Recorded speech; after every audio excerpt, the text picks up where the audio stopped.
অনামিকা নামের একটি মেয়ে নতুন শহরে এসে একটি ফ্ল্যাট ভাড়ায় নেয়। ফ্ল্যাটটি খুবই সুন্দর ছিল এবং তার ভাড়াও কম ছিল, এবং শহরের কেন্দ্রস্থলে হওয়ায় অনামিকা ফ্ল্যাটটি পছন্দ করে। ফ্ল্যাটে থাকার প্রথম কয়েকদিন সব কিছু ঠিকঠাকই ছিল, তবে ধীরে ধীরে অনামিকা কিছু অস্বাভাবিক ঘটনা লক্ষ্য করতে শুরু করে।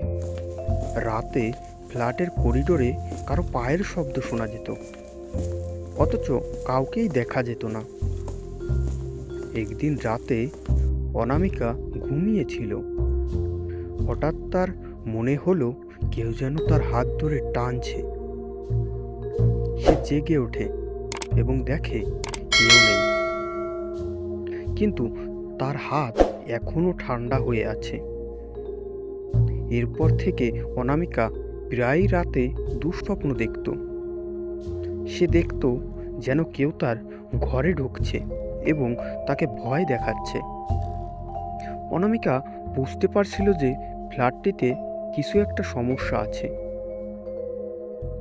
অনামিকা তার এক বান্ধবী রিয়ার সাথে দেখা করে এবং রিয়াকে সব কথা খুলে বলে। রিয়া একজন প্যারানর্মাল ইনভেস্টিগেটর ছিল। সে অনামিকাকে ফ্ল্যাটটি তদন্ত করতে সাহায্য করার প্রস্তাব দেয়।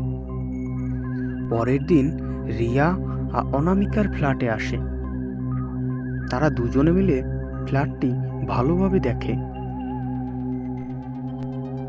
রিয়া কিছু অস্বাভাবিক অনুভূতি লক্ষ্য করে। সে অনামিকাকে জানায় যে ফ্ল্যাটটিতে একজন মহিলার আত্মা আছে। মহিলাটি বহু বছর আগে ফ্ল্যাটটিতে মারা গিয়েছিল এবং তার আত্মা এখনো সেখানে আটকে আছে। রিয়া অনামিকাকে বলে যে ভয় পাওয়ার কিছু নেই। তারা দুজনে মিলে মহিলাটির আত্মার শান্তি ফিরিয়ে আনার চেষ্টা করবে। তারা একটি প্ল্যান করে। রাতে তারা মহিলাটির আত্মার সাথে কথা বলার চেষ্টা করে। প্রথমে কিছুই হয় না, কিন্তু কিছুক্ষণ পর তারা মহিলাটির কণ্ঠস্বর শুনতে পায়।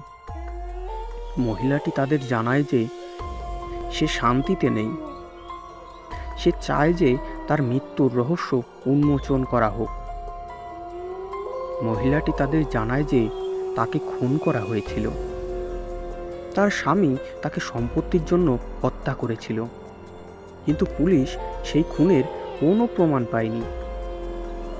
মহিলাটি তাদের সেই রাতের কথা জানায় যেদিন তাকে খুন করা হয়েছিল। সে তার মৃত্যুর রহস্য এবং তার স্বামীর বিরুদ্ধে সমস্ত প্রমাণের সন্ধান দেয়।